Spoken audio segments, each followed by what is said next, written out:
Pung ahumuk tuarakpa dwaida uraisu mayumda halaklami leimasu mamaubu halakli khanglabani adubu mahak mamauda karaida chatluribano haibagi wahangsi hangludre adum khangsinadaba amagum tumina lei.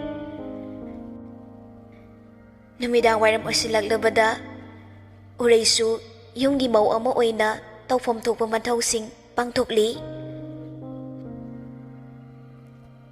Somda niksu moige breakfast adugi laborsing gi khutsuman piba numit oibana yumda haninglabasu hanba yadana leire.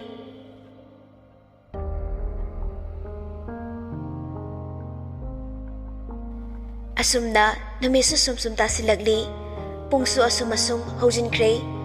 Numidangi chakdusu loiraklabada urei mane makubu hana pijakre. Madi magi yambungbu laklaga charage haiduna charudre. Urei mangogi churi tapam stairduda famlaga magi yambungbu lakpangaijari. Asum famlambadagi sumangda gari thongzilakpa aduda hagoladuna harauna chensilli. Nikna gari dagi hek kumtharakpaga urei praprap changsilli aduga yam harauna kauri. Yambo niksu nokmi tawraga haune yam nushinaga kauri. Kainom haibiyura habiyone. Urei imunglomda kana chensinkre. Nik nokladuna ye kaino wahai ni hairaga amuk chensinkrene. Asumda niksu imungda changaktuna makhoigi katamna lakli. Kaadu hek changlakpaga ureina tungon thoklaga karigumba amada yengduna leibagi matawduda masu haifet ngakchanana yengli. Ngayak leptuna sumlei sumleplammadagi tapna ureigi manakta changsilli aduga taplappa khonjelda hairaklammi. Abem kailoroge? Urei mana yengliba posak aduda kudombidu thilladuna hairaklammi. Yambo angangsi nusidra. Niksu moigi waladuda theliba photo du yengladuna hairakli. Nungsiye masasu yam phai bobob kalawi. Adudi yambo asigumba angangse pambra. Pame. Urei magi yambung nikta phat konsilli. Niksu karisu khandana urei bomu magi makut aniduna konsinbiri. Uraisu wa makha tamna tarakli. Aikoi gisune sumba ngang macha ama phangdori yambo. Urei amu ikairakduna mamaidu nikki mathada losinkre. Nikti haraubaga ngakpaga punkre. Urei bukolambadagi lakthoklaga yam thazanana ngakpa magaloinana hanglaklami. Abem asengbro? Uraisu haiduna makoktu nomli. Nik harauna amu urei buhanagum mathanungda thadoklaroi matagum chena konsilli. Aisu mapa haiba mingtholdo phangdoraba. Yambo ngasidi yam harawi yam sunungai. Yambo thadoi. Angangase sorphulani haiba. Ha o Nikolambadu pakana khangta thadorai. Urei nokladuna machagidi yam khanjaba jani ko. Ichani kaino nushirade. Yambo imasi hoida haidriye. Kege ikaidana haidrine. Hairurase moisu paukse taradine soi harauni. Nik uregi kudangdu pairaduna moigi ka adudagi thokre.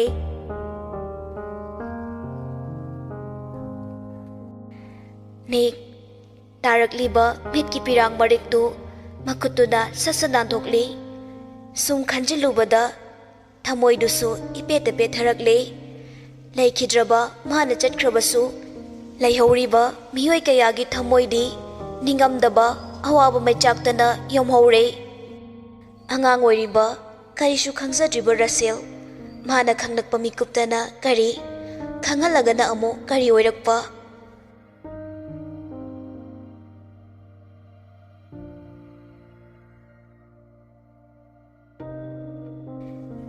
Somda mahalangbasu nik hoina layriba security singduga wari saduna layri. Mahalangbana nauba noide yumda haningdro. Naubana damalangba hanbudi haninge ada khoi shar hoina yamlun tawe sida sum thadoga chatpado ngamdraba. Khoi shar se yam phai ko phabai wade yam thina phai haiman busu tholoi ado khoi shar se medam ama thiradi phadoni. Mahalangba yumlomda haifet yengladuna khonjel du khara thaptharaga haireklami. Hai nangbu tumina hayune nakhoi shar na tardi ne nakong nakutu thudekbiba tarene. Hoiba taroiba aisune akhoi gi medam ama pusila dine phadoni khalibani. Ado masinadi marak marakta akhoi shar da haibatai sir nadi adum hekta kanthui. Makhoi ani wari sanaringai tanjaduda ni mahalangba bu kauраklami. Nauba ahenda chalukhige. Hoida malang mahalangbasu ni ki manakta chatkre.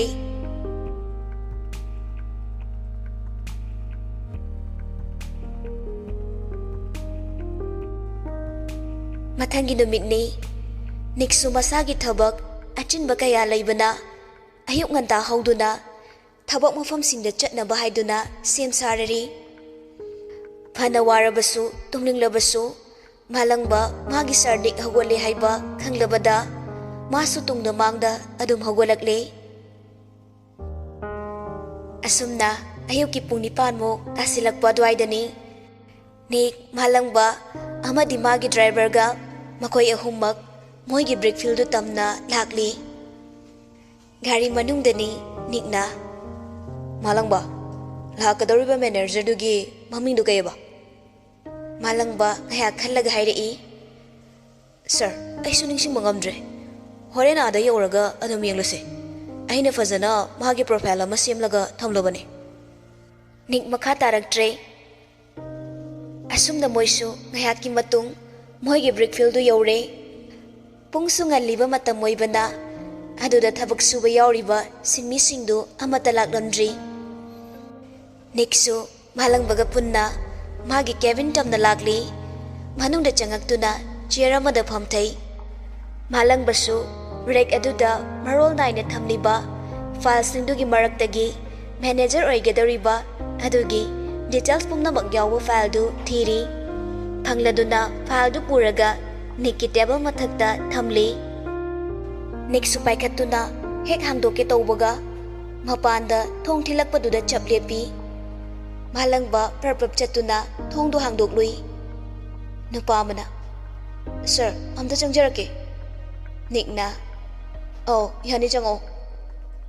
Nupa du su changaktuna nikki manakta lepli. Nikna pamo nupa du nikka mayokna na lairiba chair aduda phamthai. Nikna manager oigadoribado natra. Hoi sir ado mingdo kay haiba. Sir punsiba haibane.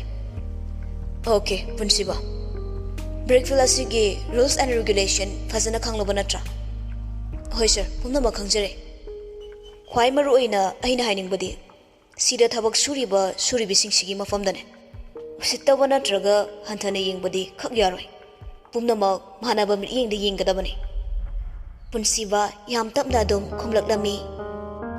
Sir aisu yam nungai yaifaba yaiton khamdonba imunggi masadi na chade sida thabak suriba suribisingse aigisu imai paga chap manai. Aisu atopa wakhal phataba mata khanbari tawjaroi. Niksu phamlambadagi hawalaktuna punsibagi lengjumda makhutuna pop pop thari. Yare yare nangirumda chalo. Ni mahalangbada onsiladuna mahalangba magi kadu tauro. Mahalangbasu hoy hairaduna punsibaga loinana punsibagi ka takpa chatkre.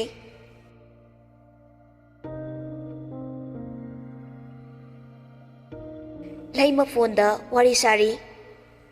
Hoi hoi aisu pamlibani karigi pamloidoribano thiribani ne.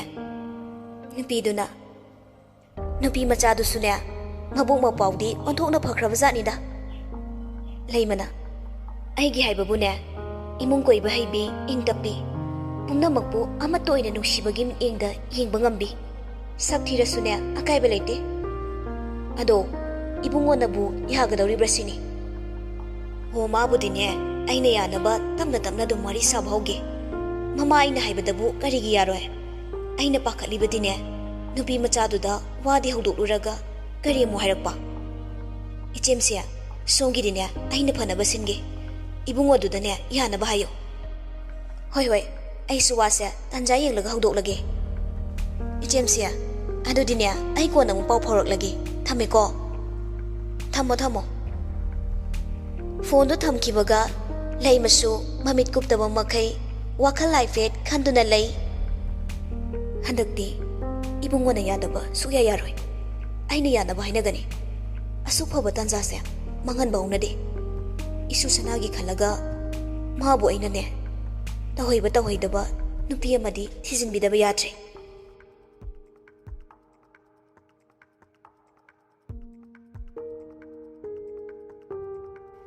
ꯁꯣꯝꯗ ꯁꯨꯅꯤ ꯄꯨꯟꯁꯤꯕꯅ ꯇꯧꯔꯤꯕ ꯊꯕꯛ ꯊꯧꯔꯝꯁꯤꯡꯗꯨ ꯇꯨꯃꯤꯟ ꯌꯦꯡꯂꯤ ꯄꯨꯟꯁꯤꯕꯒꯤ ꯃꯤ ꯀꯣꯏꯗꯕ ꯄꯨꯛꯆꯦꯜ ꯇꯞꯄ ꯊꯕꯛ ꯇꯧꯕꯗ ꯃꯆꯨ ꯇꯥꯅ ꯄꯨꯛꯅꯤꯡ ꯈꯣꯏꯖꯪꯅ ꯇꯧꯕ ꯑꯗꯨꯒꯨꯝꯕ ꯃꯇꯧꯗꯨꯗ ꯅꯤꯛꯀꯤ ꯊꯃꯣꯏꯗꯁꯨ ꯑꯄꯦꯟꯕ ꯄꯣꯛꯂꯔꯦ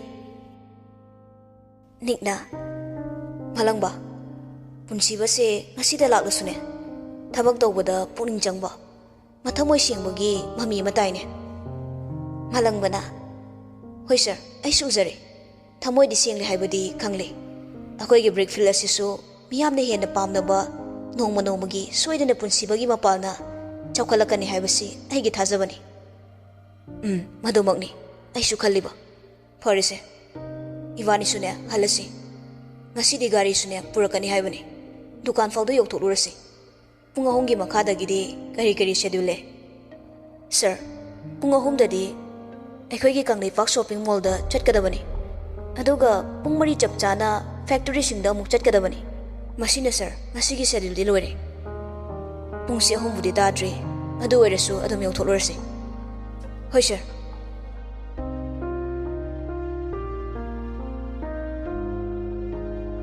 ꯄꯨꯡ 3 ꯇꯥꯔꯛꯄ ꯑꯗꯨꯋꯥꯏꯗ ꯄꯨꯟꯁꯤꯕꯁꯨ ꯃꯌꯨꯝꯗ ꯍꯟꯅꯕ ꯍꯥꯏꯗꯨꯅ ꯂꯣꯏꯁꯤꯟꯕ ꯍꯧꯔꯦ ꯁꯤꯟꯃꯤꯁꯤꯡꯁꯨ ꯆꯠꯅꯈ꯭ꯔꯕꯗ ꯄꯨꯟꯁꯤꯕꯁꯨ ꯃꯥꯒꯤ ꯑꯦꯛꯇꯤꯚꯥꯗꯨ ꯊꯧꯗꯣꯔꯛꯇꯨꯅ ꯃꯌꯨꯝꯂꯣꯝꯗ ꯍꯜꯂꯛꯂꯤ ꯃꯣꯏꯒꯤ ꯌꯨꯝꯒꯗꯤ ꯕ꯭ꯔꯦꯛ ꯐꯤꯜ ꯑꯗꯨꯒ ꯄꯪꯂꯥꯞꯇꯤ ꯂꯥꯞꯅꯗ꯭ꯔꯕꯅꯤ ꯂꯥꯞꯅꯗ꯭ꯔꯦ ꯍꯥꯏꯕꯈꯛꯅꯤ ꯈꯣꯡꯅ ꯆꯠꯄꯗ ꯉꯥꯏꯍꯥꯛꯇꯪꯗꯤ ꯍꯦꯛꯇ ꯌꯧꯒꯗꯕ ꯅꯠꯇꯦ ꯍꯜꯂꯛꯄꯒꯤ ꯂꯝꯕꯤꯗꯅꯤ ꯄꯨꯟꯁꯤꯕꯁꯨ ꯁꯨꯝ ꯒꯥꯔꯤꯗꯨ ꯊꯧꯔꯝꯕꯗꯒꯤ ꯃꯥꯒꯤ ꯃꯃꯥꯡꯗ ꯆꯠꯂꯤꯕꯤ ꯅꯨꯄꯤ ꯑꯗꯨ ꯎꯕꯗ ꯒꯥꯔꯤꯗꯨ ꯈꯔ ꯇꯞꯊꯔꯒ ꯇꯞꯂꯤ ꯊꯧꯔꯤ ꯁꯨꯝ ꯊꯧꯔꯝꯕꯗꯒꯤ ꯅꯨꯄꯤꯗꯨꯒꯤ ꯃꯅꯥꯛ ꯍꯦꯛ ꯌꯧꯕꯒ ꯒꯥꯔꯤꯒꯤ ꯁ꯭ꯇꯥꯔꯠꯇꯨ ꯃꯨꯠꯊꯠꯇꯕꯤ ꯈꯥꯝꯂꯗꯨꯅ ꯂꯥꯏꯖꯥ ꯆꯠꯂꯝꯕꯗꯒꯤ ꯁꯠ ꯂꯦꯞꯂꯗꯨꯅ ꯑꯣꯟꯊꯣꯔꯛꯂꯤ ꯄꯨꯟꯁꯤꯕ ꯎꯕꯗ ꯍꯥꯏꯔꯞꯇꯤ ꯉꯛꯄ ꯐꯥꯎꯏ ꯄꯨꯟꯁꯤꯕꯁꯨ ꯅꯣꯛꯃꯤ ꯂꯩꯔꯤ ꯂꯥꯏꯖꯥ ꯀꯔꯤꯁꯨ ꯈꯟꯗꯕ ꯁꯥꯗꯨꯅ ꯍꯥꯏꯔꯛꯂꯝꯃꯤ ꯗꯥ ꯄꯨꯟꯁꯤꯕ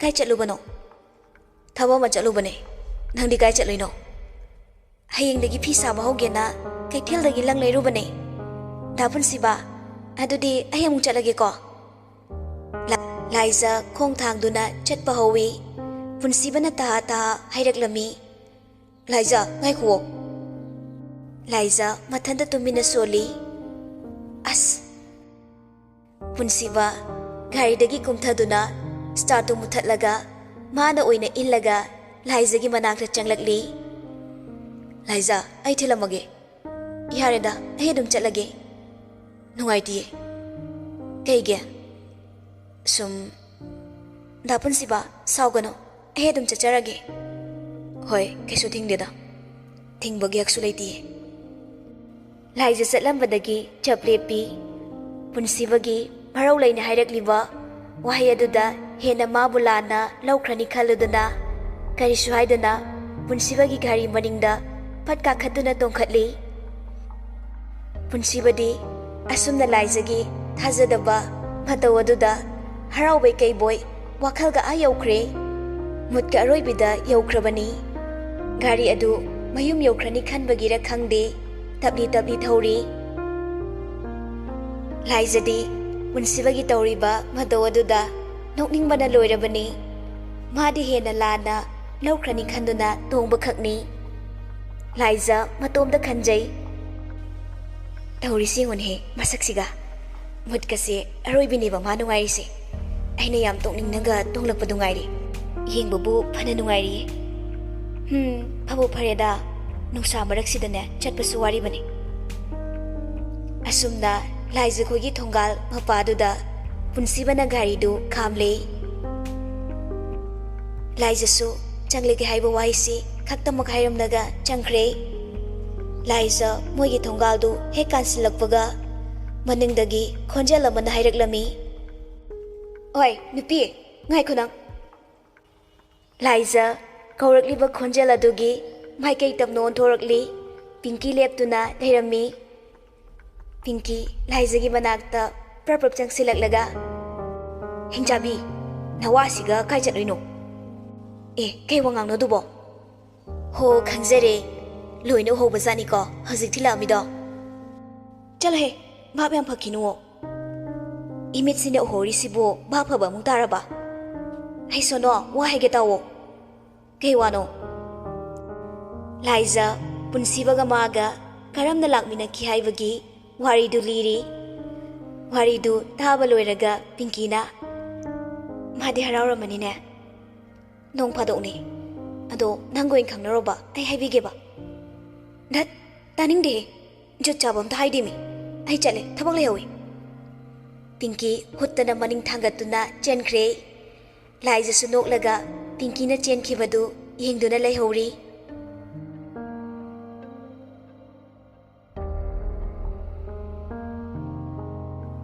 Nomagi chatkadaba thabak singdu chatpa loireduna Niksu mayu magai tamna lagli Nik gari du tongna lamvigi nakal da famliba street vendor sing adu yeng duna lagli moina lagli badu sandhya wairam pasilaglabani lamvigi nak yeta thaliba street lamp aduna amamba dugi masakti uhandre yengbada kayada phajariba sum yenglakpada kef amagi mamangda nupi amaga nupa amaga yam harauna famlaga wari sabadu uraklami matai manaw oiram male adubu hek yengbada pakhang laisa sumali mani mafam asini ngasi su ningsingli karigidi ningsingloi mitmang magtada urakli haukraba thaudo kaya sanakhiba nungsi wari chaminnakiba thakminnakiba thawai oiribi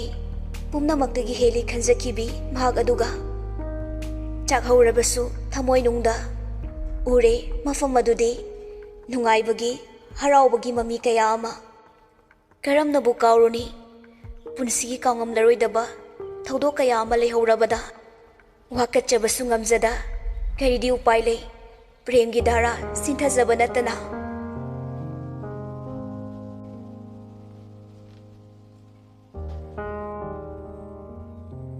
lakpa kuidriba oirabasu maga anamba loinarakliba malangbadi magi sarna handak marak wakhal nungaitaba manba kariguma matamda emotional khangoi oirakpa asising asi ubada masu kari maramginu haina thongna leina hangjabadi ngamjade thamoidadi nungaitaba phaujai tumina sum laisinbadu nungairakthaduna malangba maningi sitta phamliba magi sarnikta onsilaktuna wari saba horaklami sir ngasi thongnagi seldo ichen chena bogum tawi aidi lalamgadrana khale horendo yum hek yobaga iwani pase sir aina si haijabagi iti ipadi sajade adubu thongna se aidi kaya thajabate katu karan khara tawo mali kayang kuinabu tawo ngamni sel mangbadi mangjasano adubu aina pamlibadi thamoi singna thabak tawbasini seldi talaga fangbani afaba midi thiba wabani achumani sir niksu wa makha tarudre nokfet tamak tawrakli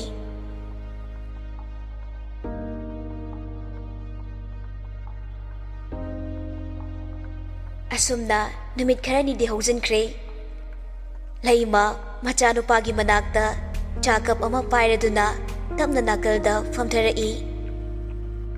Ibungo, wahamta khanasidana. Kay wanoy masya. Hausiga dum hairora. Nang thabak chilibra. Yaniye, adum haibiyoy masya. Imasune, nongma nongmagi sum sonjilakli. Aina narag yaglakpa yaurabadi kanana mating pangbigani. Imasya, hayay deba. Thawai ingkhang subagidine aina mi ama thamaloire. Aduna kayam kuina chatnaba yagane.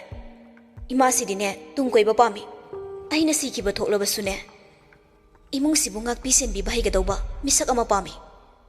Imasya, adusu hainaba yanabagi makha pole. Imasidi midop thamba pamde. Imasina haininglibasibo kaino. Imasina haininglibase atai kaisu nate. Ai imaw ama pami. Nik wa makha taraktre tumina laikre. Ibungo, nangbu imasina hairise wakhal kharadi khanthau kaidauge. Nangi pabunga igana silibase icha amadi isu sanagi damaktanine. Nik khonjel du khara taptharaga hairaklammi. Imasya, adugi wafamdo kona khanasi. Ibungo, hoziki oiba wa khanasine. Nupi machadusune mabu mapawdi onthokna phakre. Nangi wadu haiba loidringai marak thatladuna nikna hairaklammi. Imasya, chak loisinbiro. Ai thabak yame. Nik famlambadagi hagotuna mapalomda thokre.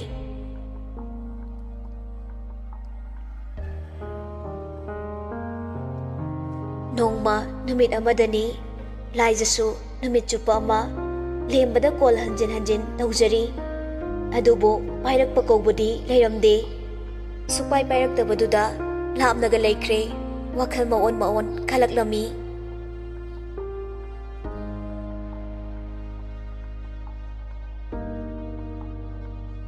Punsibasu magi ngamjabi thaktu honaduna breakfil adubu yamna fazana masamaki ni khanduna thabak tawri. Mana hek manager oibadagi breakfil adusu hena miyamna dima laiba breakfil ama oirakli. Neksu punsibagi thamoi sengna yam chumna thabak tawba pumnamakpu yanaba chatpa matawdu ubada nikki thamoi hena penba haibadu oikre. Nasidi Niksu mayamna hanakraba phawba magi thaba ama laibagi files khara puthoktuna yam pukning changna yengduna lay. Malangba yam taha Nikki manakta changlaktuna. Sir, get nupim chama wanthar leore. Nik yenglamba file singdu thamkhraduna puhagola ami. Malangba kamai tawrino lao jase. Malangbaga makhoi ani punna amuk langminari. Makhoi chikola dubu sangliba khara ahal oiraba makhoi mayamgi ta chawna nupi adubu gyan laknaba haiduna ising thaduna honaraga leirammi. Niksu tamna famtharakli. Nupi adu ubada madi pungangakre. Mana khallubadi makhoi chikola sida thabak suba yawba mira haina khallubani. Nikna Malangba nupi machase hospital da punaba tawsi. Hoi sir. Asumna nupi adubu makhoi mayam changduna hospital da pukhatpirakli. Nikna Doctor, kamai tawrage kaigi oiramge. Doctor duna kaisu waningai oideda magise BP low oibani. Masase yam soksile angang su yam oire. Awaba thabakti suhanbigano. Niksu hoi haiduna aduma khumli. Asumna Niksu Doctor ga wari saba loiraba tungda nupi nuna lairiba room aduda changaklami. Bed aduda tumina tungduna lairiba nupi adugi manakta chaksiladuna leptuna lay. Madi nupi adu ubada ngasaidagi ngakpadu phatribani.